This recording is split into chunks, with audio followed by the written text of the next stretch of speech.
All right, so here we are again for episode 3 because one of us made a deal with the devil that wouldn't watch The Bachelor until they had a black bachelor. Lo and behold, ABC said, "Hold my beer," and introduced Matt James. And here we are, 3 episodes in, and I still hate you for this, by the way. Yeah, you're welcome. But we're gonna Well, start it off a little different. Let's go with who got booted because that's how they started the show off with the ceremony. Your thoughts yeah. on who got booted? Well, the funny thing is, some of the other ones that got booted, they don't stand out. Right. But Maryland, I knew that was coming. I think we said it last week. I'm like, I think Maryland's going to go, um, and I think rightfully so because I think she didn't have enough fight in her Right. when Victoria was talking shit, and so yeah, she needed to go. A little bit of it's weird for me to see a lot of this emotional drama without there being a whole lot. Like when I see that, I'm like, "Ooh, red flag. Yeah. You need to get rid of this person." So I knew Victoria was gonna make it. That was a producer's pick, definitely. But Maryland needed to go. So I will say this: with I get you on that one, and you're right. Neither of us were surprised because we both figured Maryland would go, which tells me one of two things: either Matt is a sucker and is easily fooled, easily duped, easily hoodwinked and bamboozled, Hmm. or he just wasn't attracted to her in the first place. He was just like, "Well, I'll use this as an excuse to kick her ass out." Yeah, yeah, And we all know he gave Victoria the rose because she is the producer's pick, and therefore she's got to stick around until more drama comes, which looks like there's some on the of way. course. So before we look to the next episode, let's talk about this one and what happened throughout the episode. I know you took notes because since you're sitting in the front of the class, go ahead and tell us what teacher said. Well, like I said, Victoria definitely producer's pick. You can just totally see it, Mhm. and it's funny. Like she's like a two face. There's some times where the camera's on her, I'm like, oh, she's attractive. And then sometimes I'm like, she looks like that crazy drunk girl at 1:55 a.m. at the bar where you're looking around, you're like, yeah, I'm just gonna go home. You're like, no, I'm good. I'm just gonna go home. She has that look on her face. Not even Plan Um, Z, just no plan. yeah, just you know what? I'm just gonna go Like home, nah. go to Taco Bell, and just go to bed. That writing your own love story to Matt exercise for the group date, I thought was cheesy, but I'm thinking to myself, I'm like, okay, he's trying to figure out who the freaks are, Right? Yeah. and because he can't openly say he's a freak, he's trying to figure out who can help bring the freak out of him because he's shy because he was grew up with a single mom and no dad around, so he has all the problems of the world on his shoulders.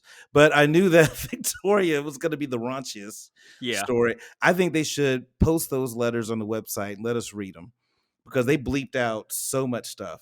You don't have to read Matt's though, do you? No, Matt's was lame as fuck, and I'm just like, so you did the LL Cool J licking your lips, and that's about all you got out of that. Yeah, well, he also reads like an athlete, so I mean, But then, of course, the big story is Sarah. So much drama, just an emotional roller coaster. I'm like, what is your deal? You had one date, and you're freaking out this much. But what I loved is when Sarah went to go interrupt the date because she had to talk about her feelings, and Katie was just like, if this bitch was a look, Katie had it. yeah. She's just like, this bitch. And And then so Victoria eggs her on, hey, you go back upstairs. And so I'm looking at this like Katie is like the Maxine Waters of The Bachelor, reclaiming my time. This and was my date. and Sarah was Sarah Huckabee Sanders. Nope. Yeah, just sure, I'll let you have that. Give me 5 more minutes. And then the one-on-one date with Serena P. Serena P is gorgeous. Personality, all that. She is gorgeous. I'm like, Matt, focus. Focus. This is game time. Although those donkeys interrupting the date, I'm like, is Right this on cue. foreshadowing or some kind, or what? Maybe the donkey's looking at Matt like, hey, jackass, get out the way. You don't know what you're doing, player. Yeah, yeah. Let me show you how to really romance a girl real quick. This is what your daddy should have taught you if he was around. But I think Sarah got what she wanted to hear Matt say that he wanted her there, but of course she still wound up leaving. But Matt trips me out because every conversation he has is, you know, all these feelings are real. and Yeah. all these things I feel. I'm like, dude, you feel a lot for a lot of people. I've been on many a date. I haven't had that many feelings, off one, encounter with somebody. And then once I figured out he had a pet turtle, I'm like, that tells me everything I need to know about Matt. He had a pet turtle. I think I know the answer to this question, but who won the episode? Serena P for me I knew all you were day gonna say long. it. Serena P. I'm rooting for her. Apparently, I still think Bree. So we know we got our favorites. You got Serena P as your favorite. Bree's my favorite. But I will say I've got 3 candidates for who won the episode. Right. Okay. First candidate would be Matt. Why? Because there he is sitting with my number 1 draft pick, Bree, with another woman's lipstick still on his lips. Goes in for the kiss, and she doesn't go. Hold up, bro. She just sits there and takes it. I mean, I know she had to see it because if You I should could have see it, modeled it. Hey, Matt, hold on. Let me get that off. no, number 2 in my candidate for who won the episode would be Sarah because with all her dramatics that she pulled this time around, she got more alone time with Matt in this one episode than any woman in the first 3 episodes combined. Mm-hmm. So she's definitely a candidate for it. But I think, and this is probably my winner when it comes down to it, the producers. Mm-hmm. And the reason being, for some strange reason, they made it to the point where I actually liked Victoria for about 10 seconds. When Sarah was sitting down there trying to give her bullshit explanation as to why she had to interrupt other people's dates, and and Victoria wasn't giving her any slack, just hitting her with no, we don't get that. No, we don't understand that, and just kept going. I'm like, talk that shit, Vicky, talk that shit.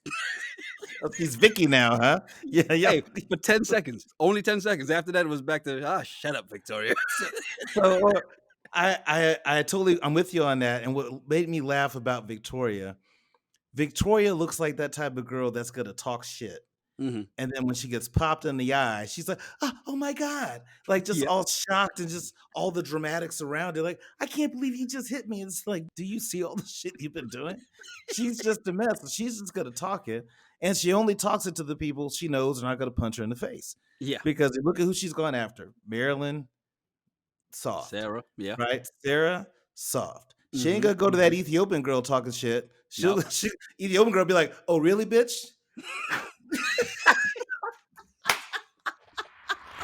Episode 4 is gonna be interesting, and of course, there's gonna be an elimination. I don't know whether it's gonna be at the beginning or the end of the next episode, but if it's at the end of the next episode, who in your mind is gone? Number one, Chelsea. Our Yeah, girl Chelsea. I mean, she yeah, she hasn't had any interaction with them yeah. whatsoever. And I'm telling you, Matt is not attracted to the short haircut. He's not. Even though she was wearing that dress, how he said in episode one. Ooh, girl, you wearing that dress? Oh, Jesus. Yeah. So I think Chelsea is going to be on the chopping block for the next round. Um, and I'm tempted to throw out another one.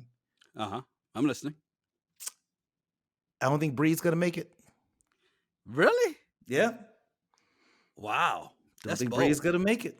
I agree with you on Chelsea. I think we said that she'd be one of the first ones to go. Yep. Because he's not attracted to her. He's like you. He doesn't like the short haircut. I, I I'm thinking who else? I think Katie may not make it. I think Katie is going to be a victim of Sarah leaving Mm. because the way Sarah set it up and told it to him, or at least Hmm. in the edits of it, it seems like he goes, huh, and he's thinking Katie. So Katie's gonna be the one. She's gonna get the Maryland, and she's not gonna get the Rose next time. So her and her vibrator will be out the door next time. Yeah, and I think Abigail. Mm, I don't really? think Why? she's safe. I just don't think she's safe. She's not had much interaction with them. I know they had their little secret, deal That's to true. do with Since each the other, first, yeah, you're right. but he has not had much interactions with her since. And I think that Abigail is, from what I've seen on TV, which of course take that with a grain of salt, she seems like a very pure, nice, sweet person. And I don't think that's what Matt wants. So to counter your thing of the fact that Bree might be gone, I think that you've noticed he hasn't had that time with Abigail since he had that one-on-one date with Bree. I just want to put that out there as you're trying to Yeah, kick Bree off the show just so yeah, Serena P can win. I will say this. We're gonna notice a lot of the darkest skinned women just magically disappear off the show. Chelsea's the one that we'll see going, but I think the other's just gonna magically disappear. There was one tonight, and there was absolutely no mention of her, and she was just gone. yep. All right, till next week. Watch along, and we'll be back to watching this craziness again. Bring the booze.